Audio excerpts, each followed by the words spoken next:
You're listening to episode 25 of Sustainable Photography. I'm your host, Ingrid Kolnes, and today we're talking about imposter syndrome. You're listening to Sustainable Photography, where you get support and education to build your profitable business in a way that supports your way of living. I'm Ingrid Kolnes, and after 11 years as a photographer, I want to share what I've learned with you. So if you're looking for confidence, inspiration, and to-the-point tips, keep listening. For full transparency, I also want you to know that I'm a mentor with paid offers, and I might mention some of those in this episode. What if I'm not good enough? What if I put my photos out there and they get completely torn apart? My photos aren't good enough yet to charge what I know that I should. Do any of these thoughts sound familiar? They probably do, because almost all of us go through periods where we think that we're not good enough. I've definitely had these kinds of thoughts. I've felt like a fraud, like my clients could have gotten so much better from someone else. I felt like I don't deserve to get paid, that I haven't got what I need to be successful, that I should have practiced more, that my editing style isn't quite there yet, that I need to book 10 more weddings before I can be profitable, that it will take at least 2 more years of low prices before I can raise them.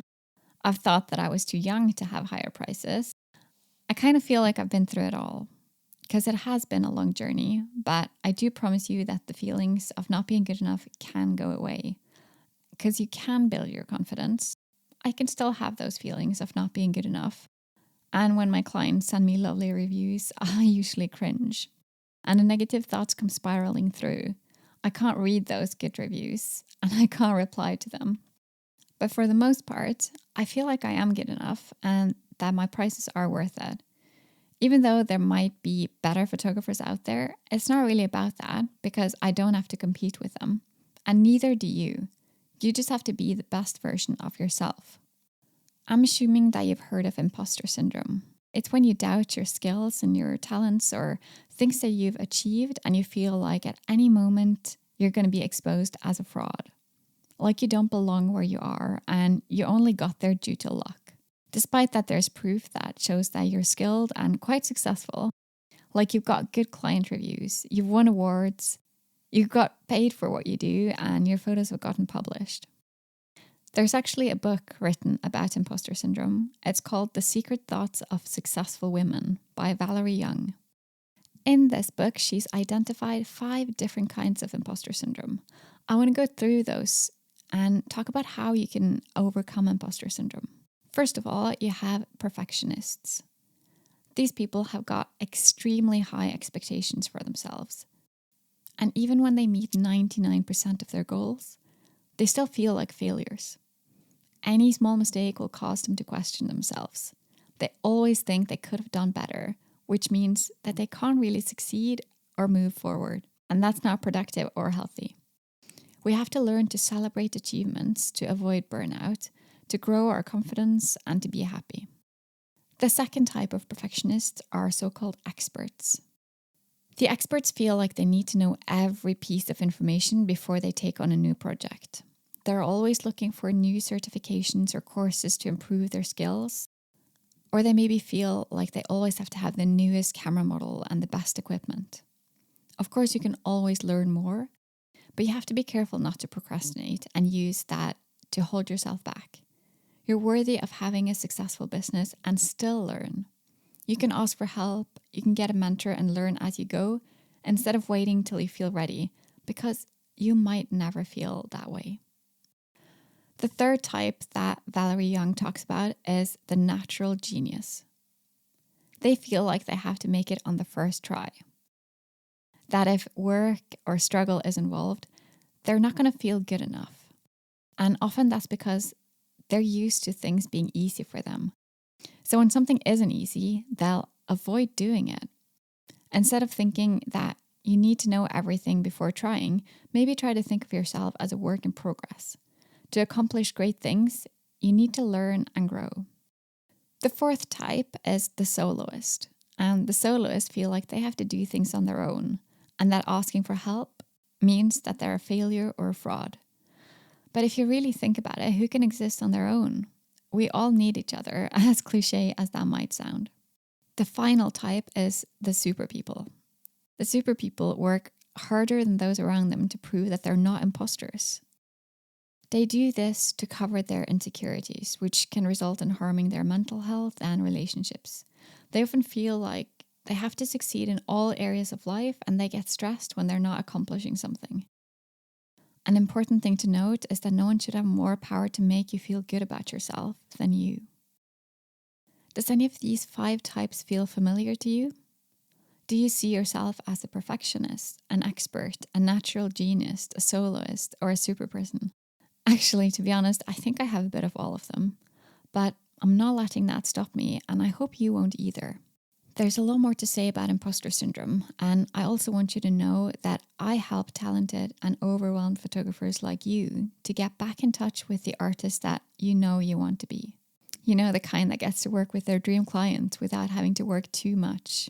I do this by helping you build your confidence and set boundaries and teach you to charge what your work is worth through a 7-step program so that you can make a living from your creativity. If you want to know more, just come over to Instagram. I'm at Ingvild Kolnes, or use the link in the show notes to check out my website. If you don't get rid of your imposter syndrome, it can lead to you holding yourself back. You might want to quit your job and go full time, but you're worried about whether you have what it takes or not. You might feel afraid to charge the rates that you know you should, because what if no one books? So you keep working for cheap instead of being profitable or having the option to take time off, which I know is the case for a lot of photographers.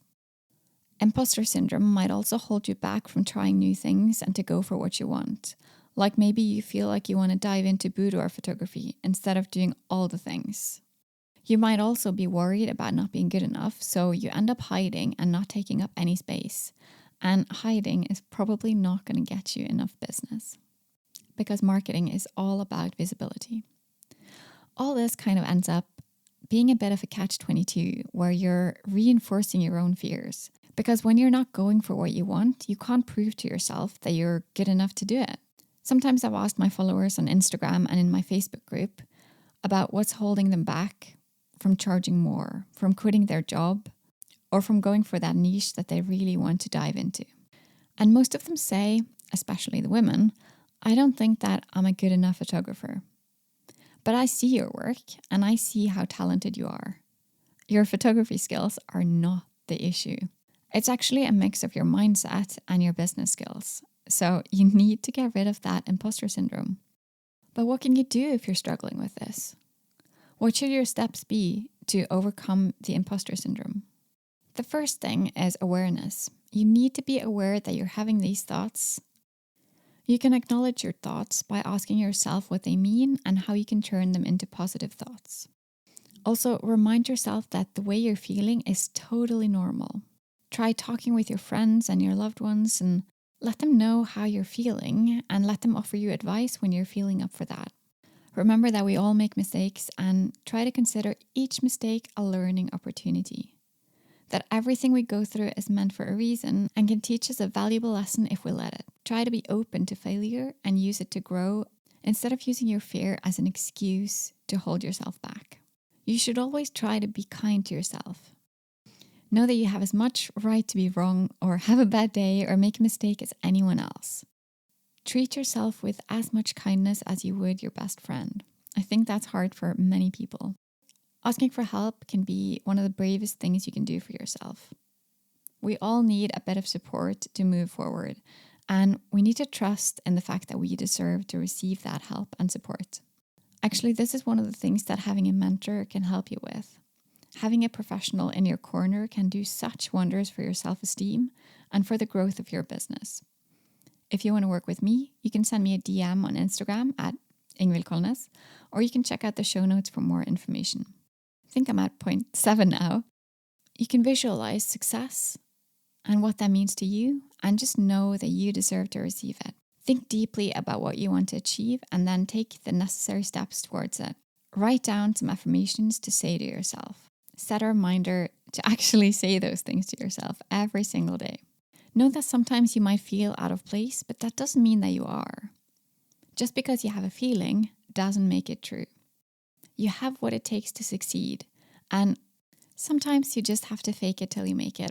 Yes, it's a cliche, but it's a cliche for a reason. You can learn what you don't know and you can practice what you want to get better at, but maybe you should actually check in with someone you trust first. You might be better than you think, so instead of wasting your time, check if you need to get better or practice more, or if it's time to just trust yourself and your skills and just fake your confidence until you see that you are good enough.